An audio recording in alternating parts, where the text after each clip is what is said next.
Hi, here we are ZAPY Speaking. This video is some of a chat show to tell us a bit behind the scene of our video taping when we come on some other content. So in next few days, we will upload a Bill Burr's content, and the content is very strange itself in a way, but we want to highlight because Bill Burr do such good job. And in general, comedians nowadays although they face a lot of media attention themselves, people will say, okay, you cannot make that joke. You cannot say that. A comedian say, well, it's a joke. So it's not real. It's not serious. So they keep it telling the joke. So how do they even get away with it? Saying something, it's not even acceptable sometimes in our daily social event. So we will be touching on that. But here we just want to chat about what do they do who that allow themselves to have this immunity to talk on this kind of content. Yeah, it's an interesting idea because I've said it quite a few times that I think that the strongest public speakers are comedians. In general, like there's lots of things. There's like Toastmasters, which has its world championships. There's things like there's the motivational speakers. You've got your Tony Robbins, your Les Browns, your things like that. But your people like that rather. But I don't think any group delivers content as effectively as comedians do. They use delivery skills so masterfully that, as Yang Fan says, they can talk about things that nobody else can in a way that makes people laugh. And often when I discuss it outside of the context of comedians, I feel bad because it feels like we're belittling a topic. For example, the video that Young Fan's referring to, Bill Burr is telling a story about suicide, which normally is something that is very difficult to talk about, and with good reason. It's a horrifying thing. It's awful. But it's very, very sad, and we hope it never happened to anybody. Yeah, the fact that some people are pushed to that point is depressing and awful, and yet it's something that I would never even consider talking about in a funny way. And yet, when you hear a comedian do it, they're still able to get people to laugh, and it's not even necessarily like it is a guilty laughter, but it's not a kind of laughter that after you necessarily regret laughing at. I don't even know how to say it, but he and other comedians, so another great comedian I really like is John Mulaney. I think both of them are excellent comedians who talk about a lot of different things, and they do it with such competent, capable delivery that they can talk about anything and they can get away with it. And just to give you an idea, or someone an idea of the level of delivery, if you look at the way comedians, they speak for an hour. That's a long time, right? And by themselves. Yeah, by themselves. There's no one else. They only, like, yes, they may get some interaction from an audience. There's a lot of applause, but when you think like technical presentations at work, things, meetings, the kind of speeches I tend to do, I'm a teacher, so the kind of presentations I give, even if my classes are an hour, a lot of that isn't me speaking. I get my students to speak. Comedians go for an hour, and so, and when a really good comedian presents for an hour, it is not an hour's worth of individual jokes. It is a narrative that is interwoven together, and ideas will be revisited very effectively, very beautifully, and to great effect. Like I use the example of John Mulaney. He has a special, and I can't remember which one it is. It might be New in Town. It could also be Come Back Kid. I don't know. That's two of his three or four specials that are out. So I'm really just saying, it's in one of his specials. That doesn't really help. Kid, not come back at Kid Gorgeous, doesn't matter. And he uses the phrase "one black coffee" because his dad at one point gets one black coffee at a McDonald's and disappoints his entire family. It's really funny when he delivers it. I'm just telling the story, but he repeats this line throughout. So comedians will tell a story a 2-minute story at the beginning of the hour that brings up a really interesting or funny moment that's funny in that moment and everyone laughs, but that moment just keeps popping up throughout the special until at the end, it can often be part of their last bit, which is generally the funniest. In any speech and in most comedy specials, what you want is quite funny at the beginning. You want like your third, I don't know, like your third best thing in the speech or the act, and then somewhere in the body, or maybe your second best. You want your second best to start with, and then you get the whole body of it, and then at the very end, in the conclusion, you want your number one bit because you want to leave people on the high note. And what you'll often see is this thing gets brought up, this thing that gets repeated gets brought up, and point number one, and goes all the way and appears in the final point, which happens to also be the funniest moment. So they build in an hour's worth of repetition. And the build-up necessary is huge. Like for me, preparing a 7-minute speeches, which is what Toastmasters does for the contest, building in good repetition is hard work. It takes a lot of foresight. It takes a lot of consideration. What is an impactful line? But these comedians, they do it for an hour. And that means the audience has to remember it.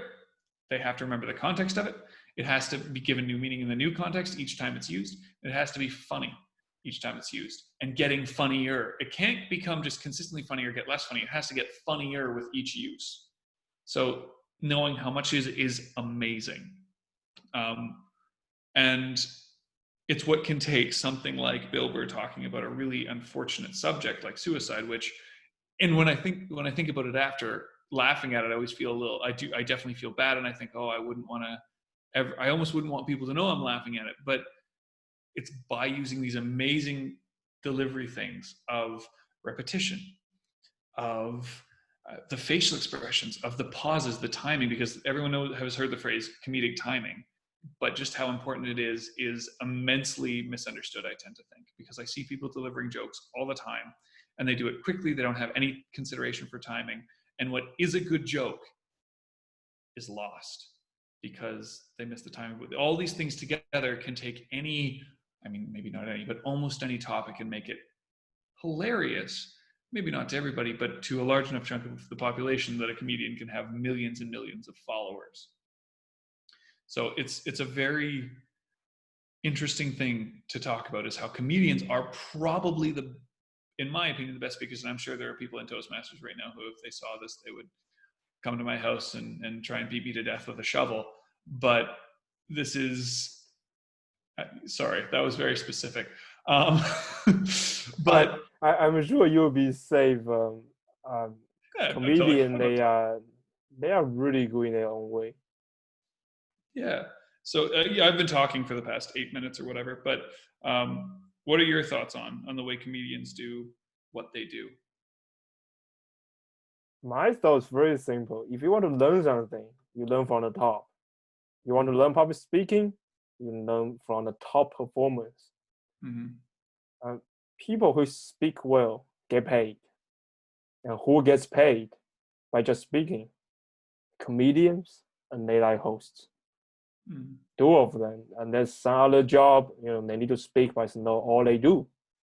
So if you really want to learn public speaking, then we do learn who do that so well, and people will just pay, and not just pay. You think about how much hustle to get you out of the house.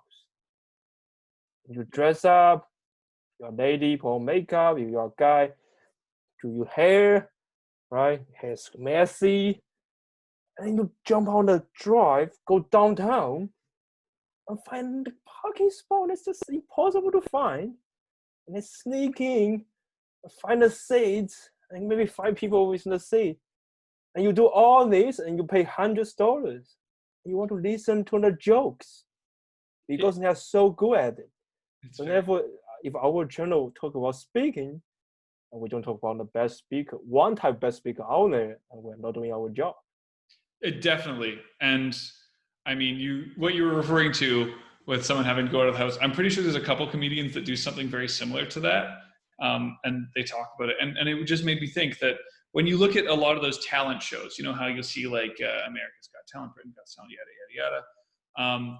They'll have your singers, they'll have your magicians, your dancers, a bunch of like very specific one-off acts. But the only kind of speaking, like pure speaking, you see is comedians. Mm. You would never see some idiot like me going up there and giving a 7-minute serious speech. They don't want to see that. They don't care. Well, you never know. You're young. I'm not pretty enough for that show anyway. But I think you'll see comedians on there, and sure, they often give comedians a hard time. They say like, oh, a lot of them aren't very funny, but that's just because of how difficult speaking, comedy is. Comedy is incredibly difficult. Audiences are brutal to comics for no particular reason. They're way nicer to musicians than they are to comics, at least from what I've seen in the past. Musicians get heckled and things like that, but not like comedians do, at least from what I've seen. I'm sure there are musicians out there who have it worse than most comedians, and I'm sure there are comedians who have it easier than most musicians. But yeah, it's relative speaking. Perhaps everybody think they speak well. I mean, everybody can speak. Let's go out of the way.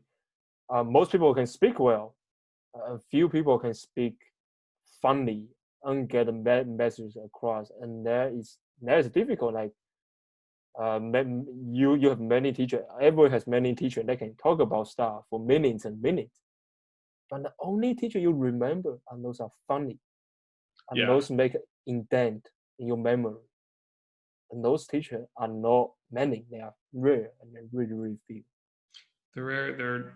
I mean, I think we've all had one teacher in our life that stuck out, or if we're lucky, a couple. I've been very lucky. I've had 2 or 3 that have really stuck out in my memory. Yeah.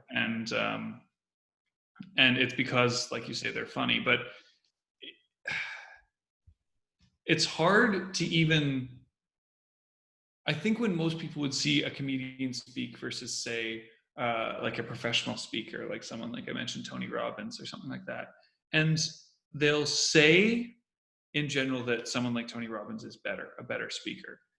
But I think the difference is, and the reason I still think comedians are better, and Tony Robbins is a great speaker, and I wouldn't say necessarily comedians are better, but their format is much higher, has a much higher skill requirement. I think we don't notice because when it comes to a professional speaker, we want to see the speaking moves. We want to see the delivery stuff. It's about being really obvious. Whereas with comedians, it has to be smooth. A lot of comedians actually try and make it seem like they're improvising everything because they don't want the audience to feel like it's unnatural or prepared. Whereas when we go to see a speech, we expect a certain level of preparedness. Whereas with a comedian, when the comedian just feels like they're making it up with us, we laugh the hardest, right? I think Dave Chappelle is a good example of someone who makes things seem really casual all the time. He's always just kind of like leaning back, looking around. He looks surprised a lot of the time because he has. I think a lot of comedians have very expressive faces, but he does a great job looking surprised because whenever something surprises Dave Chappelle, his eyes go wide. He kind of leans back and looks to one side and like that. And that's not every time. And I'm sure someone who knows more of his stuff, because I'm not a huge Dave Chappelle fan, but someone who knows more of his stuff would be able to say more. But at the same time, like the level of skill that goes into it is amazing. And I think comedians are so good at speaking, you can't tell they're that good at it. Whereas with a lot of professional speakers, so Toastmasters is an example, part of what they're trying to do is show off their speaking moves, right? They almost add in inefficiencies to make the moves apparent to someone, whereas a comedian's goal is to hide them. And this is a vast overgeneralization, and I'm sure there are a lot of speakers would disagree with what I'm saying, but this is just my opinion. These are just my observations. And I think that and my counter argument to a lot of speakers of are comedians really better is I've never seen a speaker do what comedians do with dark, difficult topics. And like I say, like in any other context, other than the one with Bill Burr discussing it, in any other context, suicide, you can never laugh at it. But when the right comedian delivers something in the right way, you can laugh at anything. And I have seen comedians say things that I am horrified to even mention that I have laughed at. And yet, I swear I almost died laughing alone because I didn't want anyone else to know I found it funny, but I almost died. Well, now you're on internet. Sorry? Now alone on the internet. Oh. Anyway. Yeah, but enough of me fangirling over the way comedians. It's fine. All I really find one point you find is really impactful in your way. You are saying regular speaker they want to show off their whole skills to impress people, while comedian want to hide how much they prepare. And that reminds me of Chinese Kung Fu philosophy here. So back in the Asian age, when a Kung Fu master practice their Kung Fu moves, they will go from the heaviest stuff to lift on the best weapon to use, the best sword. People will spend years and years crafting the best sword. But as people progress through the Kung Fu skill, it's like a whole ladder. It goes up on the top. So they will go from the best sword, the best metal sword, and then they drop on the metal sword and they use a wooden stick. Okay, so you achieve the other level. You use wooden stick because you know where to hit, and you can let the people just give up fighting. The highest level on the Kung Fu master, they fight without a weapon, no weapon. They just use their hands or just use whatever there is in those Kung Fu master class, and they are on the highest level of Kung Fu master. So that means when you master a skill set to a highest level, people do not know you are using it because you use it so fluently, so naturally, just like a day-to-day thing, so easy. But when someone else try to copy what these master class people are doing, and people will find how difficult it is to do it. And so I think that's where Aaron make a very impactful point, and that transcend between different cultures. So Aaron speaking from his background, he's like, well, they try to hide their skills, and actually in China, in the whole different culture, we have the same idea. The highest level people, you don't even know they are putting all the work in. They make it look easy. Yeah, and that, just to be clear, that isn't to say with the really strong public speakers who aren't comedians. I'm sure they are capable of doing what comedians do. Yeah. And I don't think they can be as funny as comedians, because that takes a whole different skill set as well. But I'm sure they could hide the skills. It's just comedians, I think, polish a lot better. And I do think that comedians probably do a lot more preparation. Well, that's their job. They get paid. They better prepare for it. Some of them get paid really well. Pretty well. Yeah. So I hope this kind of chatting prepare our audience for our next video, and that's a video we're both really enjoying, and that's what we think that's the key to one of key element to a good public speaking. And we just prepare you for that content, and we highlight some great information over here as well. So I hope I can bring all your curiosity up, and looking forward to our next video, and that will be released after this one. So yeah, you are waiting for a treat. Awesome. Yeah, so here's ZAPY speaking, and we are looking forward to see you next time. Chill out. Bye.